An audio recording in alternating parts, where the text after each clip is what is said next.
Eh bien, bonjour à tous. Je nous invite à trouver le livre d'Ésaïe et le chapitre 42 du livre d'Ésaïe, le prophète. Je vous vois en train de hocher la tête là parce que vous connaissez par cœur les paroles de ce livre. Moi, je reviens souvent sur le livre d'Ésaïe. Et on va trouver Ésaïe 42. Donc, dans cette version de la Bible qui est gratuite et disponible au fond de la salle, c'est à la page 469.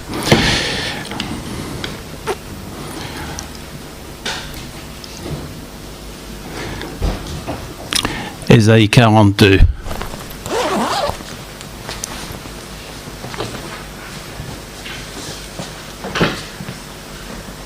Et nous allons lire donc à partir du verset 1, Ésaïe 42 à la page 469, verset 1. Voici mon serviteur, celui que je soutiendrai, celui que j'ai choisi et qui a toute mon approbation. J'ai mis mon esprit sur lui. Il révélera le droit aux nations. Il ne criera pas. Il ne haussera pas le ton et ne fera pas entendre sa voix dans les rues. Il ne cassera pas le roseau abîmé. Il n'éteindra pas la mèche qui fume encore. Mais c'est en toute vérité qu'il révélera le droit. Il ne faiblira pas et ne se relâchera pas jusqu'à ce qu'il ait instauré le droit sur la terre. Les îles placeront leur attente dans sa loi. Amen. Seigneur, je te prie de nous parler maintenant et effectivement de faire entendre ta voix à travers ta parole, l'Esprit, la présence de Jésus. Viens nous visiter, Seigneur. Viens vite, viens maintenant, s'il te plaît. Tu es déjà là. Merci beaucoup pour le culte jusque-là, Seigneur. Merci pour les chants, les musiciens, la sono, la présidence de Matthieu. Viens continuer à présider sur ce message et parle à nos cœurs, à mon cœur, Seigneur. Et fortifie-nous, prépare-nous pour les jours à venir. Au nom de Jésus, Amen.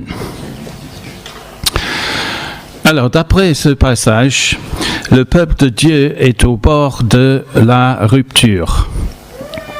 Abîmé, plus ou moins éteint, comme une flamme qui vacille, une mèche qui fume, selon les images dans les versets que nous venons de lire. Est-ce que vous m'entendez bien? Est-ce possible de pousser un petit peu le volume de l'orateur, s'il vous plaît? Donc, dans une telle situation, nous-mêmes, de quoi avons-nous besoin? Je me dis qu'il nous faut énormément de douceur pour nos douleurs. Beaucoup d'encouragement, beaucoup de ménagement. Ce peuple a reçu déjà suffisamment de coups. Et vivent, les lecteurs, enfin les auditeurs d'Ésaïe, ils vivent dans un monde terrible avec des guerres et des rumeurs de guerre, tout à fait comme notre monde. Et quand Ésaïe écrit ce passage, je vous donne un contexte parce que souvent on lit la Bible et c'est un peu dans le domaine privé. Seigneur, merci. Je suis crevé. Aide-moi avec mon boulot. Aide-moi avec ceci. Mais la Bible se passe dans un contexte mondial, international, et c'est là où on comprend le message particulier et personnel pour nous. Donc le monde d'Ésaïe, comme le nôtre, il est terrible. Et quand Ésaïe écrit ce passage, l'empire assyrien a déjà grignoté le nord de leur pays, comme dans certains endroits du monde aujourd'hui. Et d'ici donc 120, 140 ans, ce peuple du sud qui écoute Ésaïe va être déporté à Babylone. Et ils vont tout perdre. Leur pays, leur lieu de culte, leurs repères. Et il sera tentant de dire, on est tout seul. Est-ce que Dieu est là dans notre situation? Est-ce que Dieu comprend notre situation? Ou est-ce qu'il nous a abandonnés? Et là, chacun peut dire, est-ce qu'il m'a abandonné? Et c'est dans ce contexte précis que Dieu donne ce message d'espérance à son peuple. Il leur parle d'un serviteur, d'un Messie. Et le Nouveau Testament affirme que ce serviteur, c'est Jésus. Matthieu l'identifie clairement au chapitre 12 de son évangile. Et donc, au verset 1, l'auteur anticipe tout ce que Jésus va faire. La tâche de Jésus, si vous voulez. Puis les versets 2 et 3 évoquent la tendresse de Jésus. Et puis le verset 4 souligne sa ténacité. Et donc ce matin, nous allons voir la tâche de Jésus, la tendresse de Jésus et sa ténacité pour accomplir la tâche dans nos vies. D'abord sa tâche. Verset 1, il révélera le droit aux nations. Et je travaille dans une fac de droit en fait. Regardez autour de ce passage. On dirait un tribunal international, comme, je sais pas, à la Haye. Dieu convoque les nations, parce que c'est lui qui règne, c'est lui qui est souverain. Dieu plane toujours sur chaque événement, que l'on le croit ou non, que l'on en soit conscient ou non. Père, Fils, Saint-Esprit, c'est comme un tribunal, il convoque tout le monde. Chapitre 41, le chapitre précédent, verset 1, c'est Dieu qui parle, il dit, donc les îles, faites silence pour m'écouter, que les peuples renouvellent leur force, qui s'avancent pour parler. Approchons-nous ensemble pour le jugement. Le juge, Dieu, va statuer. Et puis, au verset 21 du même chapitre 41, « Plaidez votre cause, dit l'Éternel. Présentez des arguments pour votre défense, dit le roi de Jacob. » Donc, il a convoqué tout le monde pour un jugement ultime, mais pour son peuple, Dieu donne son verdict, sa décision. C'est une bonne nouvelle, chapitre 41, verset 27. J'ai été le premier à dire à Sion, c'est-à-dire mon peuple, le nom affectueux pour son peuple, il dit, les voici, à donner à Jérusalem un messager de bonne nouvelle. Un messager de bonne nouvelle, ça nous rappelle l'évangile, la bonne nouvelle, c'est Jésus, ce messager annoncé dans les versets que nous venons de lire. Et c'est Jésus qui va exercer la justice de Dieu, mais il le fera avec tendresse. Dieu est toujours comme ça. Dans sa colère, Dieu se souvient de sa miséricorde envers son peuple et Dieu sait si j'ai besoin de sa miséricorde. Dieu ne casse pas. Le serviteur Jésus, dans ce passage, est spécialisé dans la relation d'aide envers ceux qui sont au bord de la rupture. Des gens presque éteints, dépassés par ce qu'ils sont en train de vivre en ce moment, mais Jésus ne sera jamais dépassé par leurs conditions. Ce qui fait la différence, c'est le souffle de Dieu, la personne de l'Esprit. J'ai mis mon esprit sur lui, verset 1 du chapitre 42. Le souffle, l'Esprit de Dieu, ça c'est la différence. Le souffle de vie, le souffle du discernement. Lui, il révélera le droit aux nations. Ou dans une autre traduction, il révélera ma décision aux nations, toutes les nations de la terre. Et voici sa décision, la décision de Dieu. Dieu va libérer son peuple des puissances comme Babylone ou comme la Corée du Nord, les dictateurs. Et comment va-t-il faire cela ? Par la tendresse. Par la tendresse, j'ai mis mon esprit sur lui. Il révélera le droit aux nations. Il ne criera pas. Il ne haussera pas le ton. Il ne fera pas entendre sa voix dans les rues. Il ne cassera pas le roseau abîmé. Il n'éteindra pas la mèche qui fume encore, mais c'est en toute vérité qu'il révélera le droit. Et donc j'arrive à mon deuxième point, la tendresse du serviteur. Sa tâche, c'est de se révéler aux îles, à toutes les nations. Donc ça s'accomplit, c'est en train de s'accomplir avec nous. On est de plusieurs nations ici ce matin en train d'entendre cette bonne nouvelle. Et je suis touché par la grandeur de ce serviteur, Jésus, qui s'abaisse jusqu'à nous dans sa tendresse pour nous élever tous ensemble vers lui, quiconque croit. Philippiens 2, d'autres endroits aussi. Moi, ça m'a... Oui, j'ai vu une grande personne agir avec beaucoup de tendresse envers notre fille, Élise, quand elle a dû avoir 8 ou 9 ans. C'était un prof à l'université du Maine, mais reconnu dans le monde entier, enfin au niveau de ses recherches pour ses travaux sur les finances internationales. Et je l'ai invité à la maison. On avait bossé ensemble sur un grand événement à l'abbaye de l'Épau pour le gratin du monde financier. Il y avait des gens du FMI qui étaient là, enfin une personne, pardon.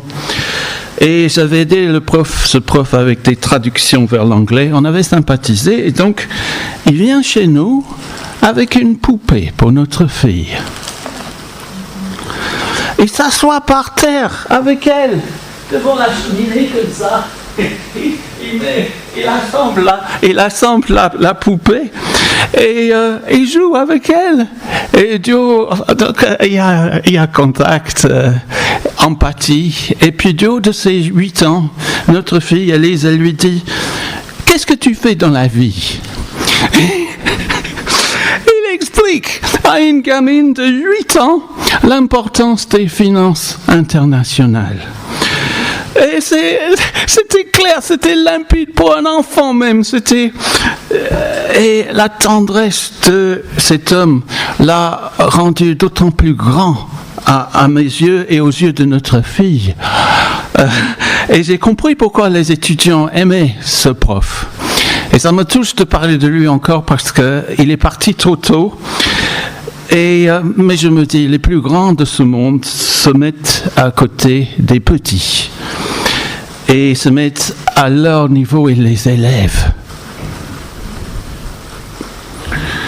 Et selon Ésaïe, donc, Jésus ne se met pas trop en avant. C'est le plus grand, mais il ne criera pas de manière à perturber les gens. Mais il a la force de dire, arrêtez. Vous dites des bêtises là. Et c'est pas écrit là. Mais il ne haussera pas le ton quand c'est pas nécessaire, en parlant le plus fort, en chahutant. Et il ne fera pas entendre sa voix dans les rues. Aujourd'hui, il ne chercherait pas à enflammer les esprits sur les réseaux sociaux.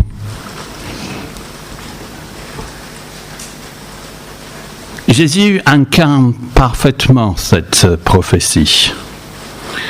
Et nous qui servons Dieu, parce que tous ceux qui appartiennent à Jésus, on sert Dieu. Nous sommes tous des prêtres pour nous tourner vers Dieu, refléter sa face au monde qui nous entoure. Il n'y a pas de sacré ou de séculier.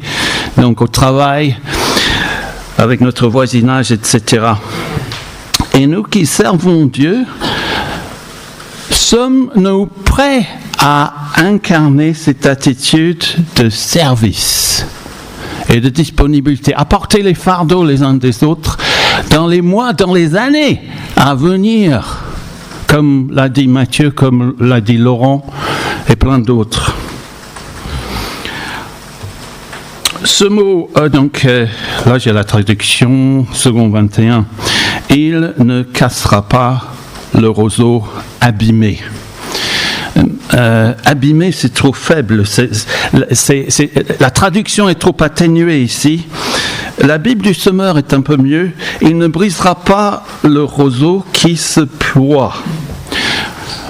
Parce qu'en fait, Les personnes affligées ici, c'est pas un petit bobo comme ça que j'ai sur la main. Hein. Il s'agit d'une contusion profonde. Une contusion profonde qui a porté atteinte à un organe vital. Et c'est pas toujours forcément visible, cette atteinte. C'est à l'intérieur que vous pouvez être meurtri, cassé en biais, mais pas en 2 morceaux. C'est un roseau broyé. Et ce serviteur, Jésus, peut accomplir ce que nul autre ne saurait faire. Il répare ce roseau et ne le casse pas. Il le répare pour qu'il produise à nouveau des pousses, du fruit. Je suis nul en jardinage, mais on a des roseaux qui poussent dans notre jardin. Je les ai coupés et je crois que c'est un petit peu comme ça. Mais vous me pardonnerez si vous connaissez plus que moi en jardinage. C'est Véro qui devrait être là pour vous parler de ça parce que c'est elle qui a la main verte. Mais toujours est-il, il y a des gens ployés autour de nous, dans l'église, au travail, autour de nous, dans notre famille tellement fragile.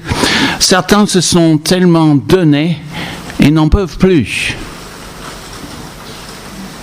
Et d'autres ont reçu tant de coups et de blessures. Et franchement, qui peut connaître les souffrances des autres, tout ce qu'ils portent? Il y a un frère il y a un ami qui est plus proche qu'un frère. C'est Jésus, c'est le livre des Proverbes qui indique ça. J'ai peut-être mal cité, mais avec l'esprit de Jésus et les paroles de Jésus dans le cœur, à cœur, quand les gens pleurent, nous, on peut participer à la guérison. Non pas de manière maladroite, mais en écoutant, en voir. Ah, c'est bien beau de prier, mais qu'est-ce que nous allons faire concrètement, mes amis? Exercer l'hospitalité avec empressement. Rivalisez-vous d'estime les uns pour les autres. Portez les fardeaux. Portons les fardeaux. Il y a 2 ans plus ou moins, je donne une pause à mes étudiants. Parce qu'on a des cours de 2 heures, donc à chaque heure, je donne une pause. Il y en a une qui vient vers moi en pleurant. C'est la rentrée. Je viens de présenter ce qu'on va faire en anglais. Et elle me dit, mais je dois parler avec vous, monsieur, j'ai peur. L'anglais, ça me terrifie. J'ai eu un prof d'anglais qui m'a cassé quand j'étais en lycée. Or, je dis, mais venez avec moi, on va se parler. Donc, on va sur le campus et puis je dis mais parlez-moi de vos peurs parce que moi je n'ai aucune envie de vous casser, hein. Moi j'ai envie on va parler et puis on va voir comment on peut travailler ensemble pour reconstruire votre amour pour au moins vos capacités pour aimer cette matière que j'essaie de vous apporter. Je n'ai aucun préjugé vis-à-vis de vous. Je ne vais pas vous casser, je vais plutôt vous aider. Et là, petit à petit, j'ai dit, vous dites rien, restez là, mais quand vous vous sentez prête, vous allez participer. Et ça y est, au bout de, 6, 7, 8 mois, elle a commencé à être partie prenante dans les cours.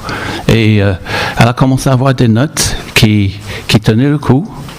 Et je remercie Dieu, assez souvent, parfois, je dis aux étudiants, je suis là pour l'anglais, mais ce qui compte avant tout, c'est l'aspect humain. C'est ça qui compte. Et ici, Dieu dit au verset 2 que son serviteur, donc le Messie Jésus, ne cassera pas les gens qui sont déjà cassés. Il y a un paradoxe ici.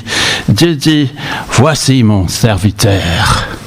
Alors, avec toute cette attitude de tendresse, comment va-t-il exercer la justice jusqu'aux extrémités de la terre?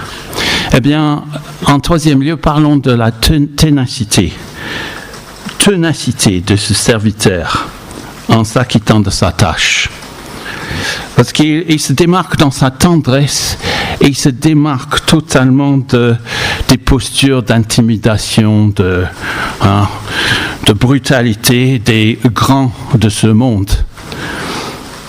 Le peuple de Dieu ici, face à l'exil, a besoin de savoir que Dieu est au-dessus des royaumes, au-dessus des mers. Il règne jusqu'aux îles. Au-dessus des royaumes, au-dessus des mers. Il y avait ce chant, d'il y a un mois. Je trouvais au-dessus des royaumes s'élève un plus haut trône. Au-dessus des royaumes s'élève un plus haut trône où les fidèles de tous les âges rendront hommage. C'est bien, vous le connaissez. Debout devant le Fils, couvert par sa justice, la foi sincère trouve la grâce en son Sauveur. Résonnez, cœur céleste, au son du saint orchestre, dans les rues d'or et de cristal, qu'un chant l'exalte.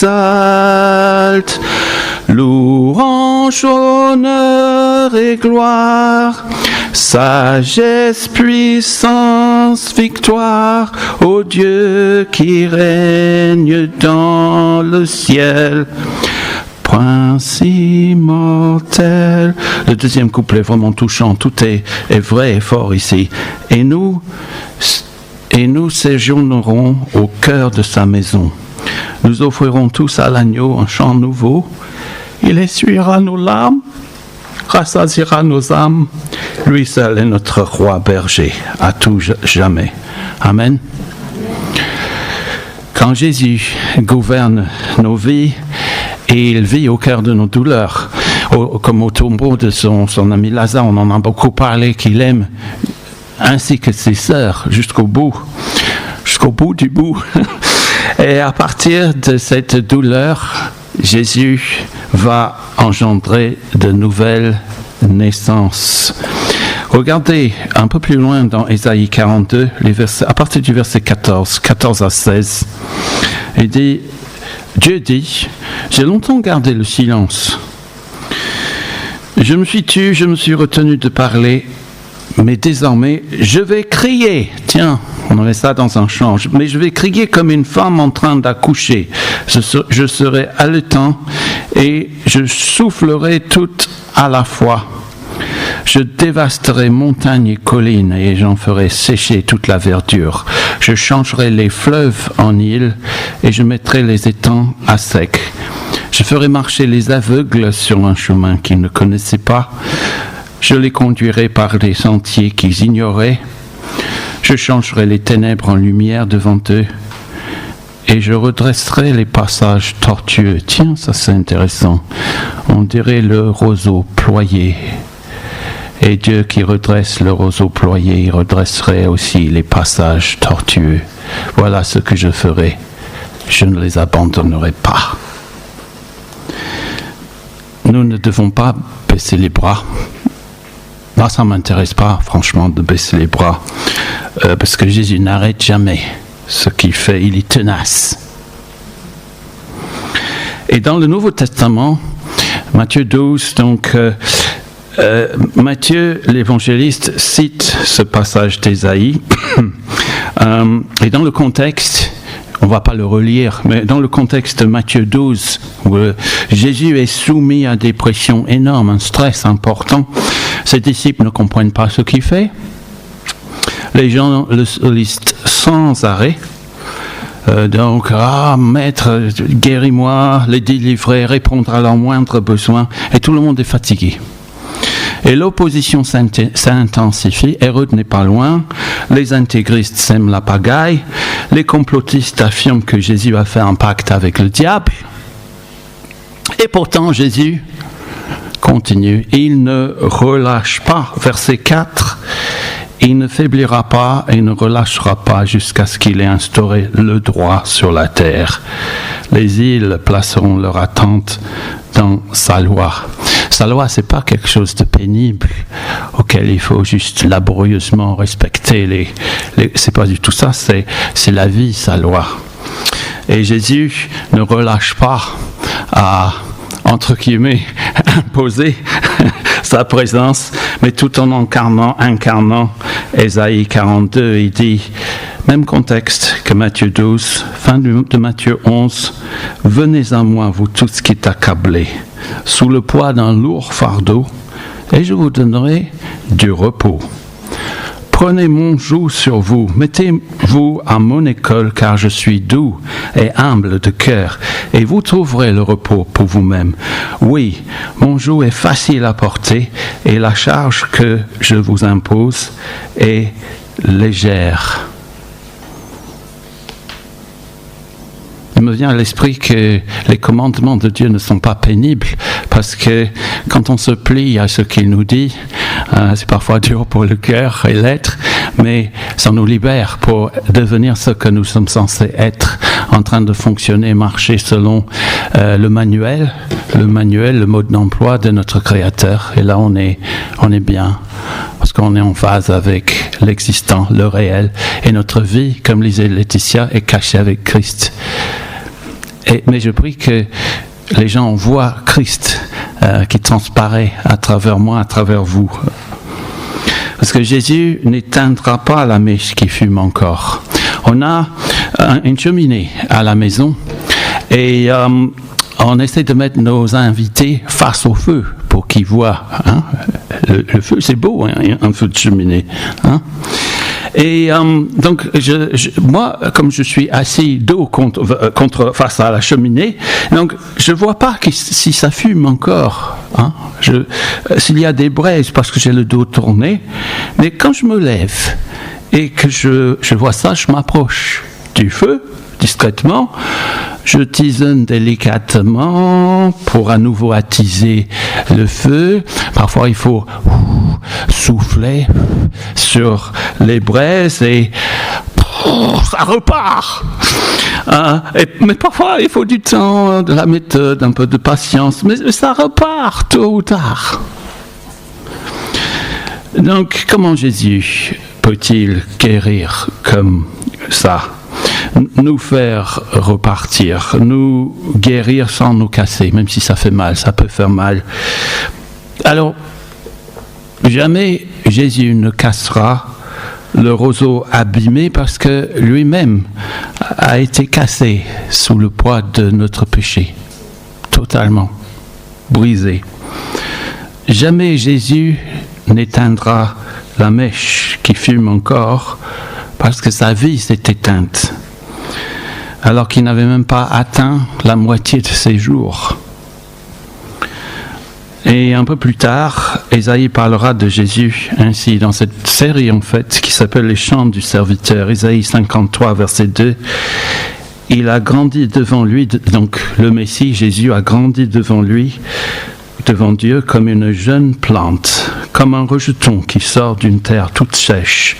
Il n'avait ni beauté ni splendeur propre à attirer nos regards, hein, et son aspect n'avait rien pour nous plaire.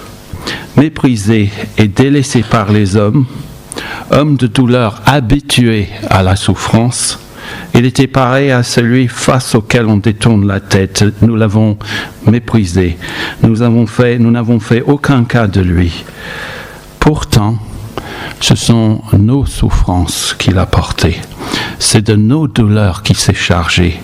Et nous l'avons considéré comme puni, frappé par Dieu et humilié, mais lui, il était blessé à cause de nos transgressions, brisé à cause de nos fautes.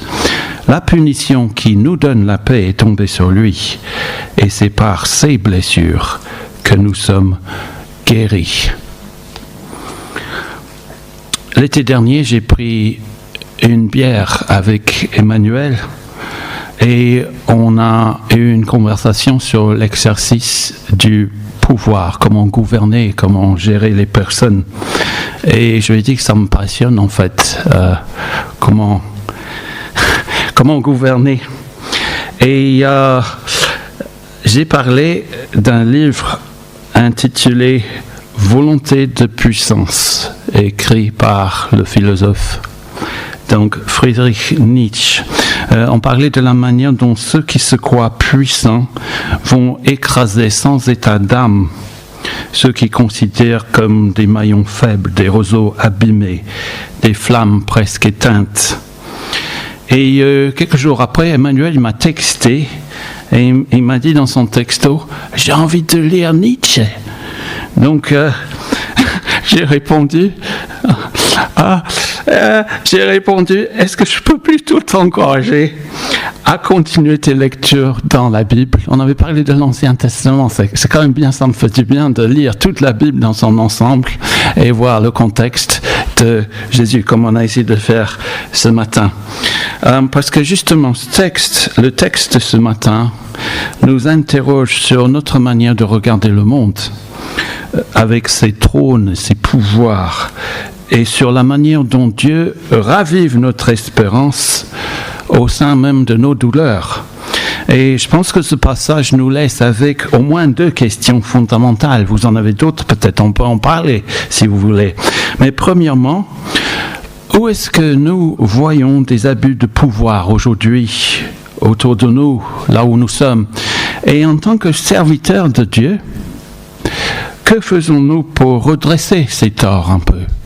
Moi, j'ai eu à lutter dans la vie professionnelle face à certaines injustices commises par des collègues et j'étais prêt à y laisser ma peau pour sauver des étudiants. Et on peut donc être les mains et les bras et les paroles de Jésus et la conscience de Jésus autour de nous en attendant que lui, il revienne pour tout remettre d'aplomb. Et la deuxième question qui découle de la première, c'est, franchement mes amis, comment allons-nous accompagner et aider concrètement ceux parmi nous qui souffrent comme Job, ployés sous la douleur, mais avec le feu qui couve encore dans leur cœur? Amen. Seigneur, aide-nous vraiment à écouter ta parole, à voir sa portée éternelle, internationale, nationale, locale pour nos cœurs.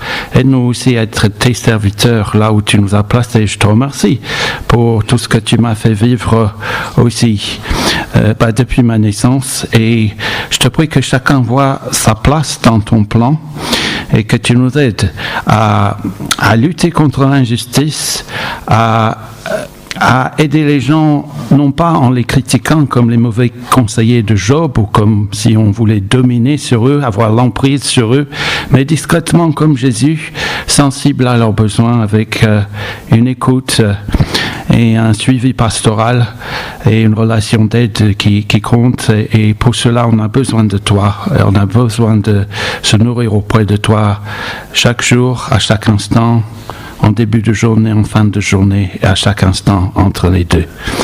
Merci Seigneur de fortifier nos cœurs dans ces décisions, Seigneur. C'est ta décision, mais nous avons besoin d'acter ça maintenant. Et merci parce que tu travailles avec nous et tu travailles en nous. Merci. Amen.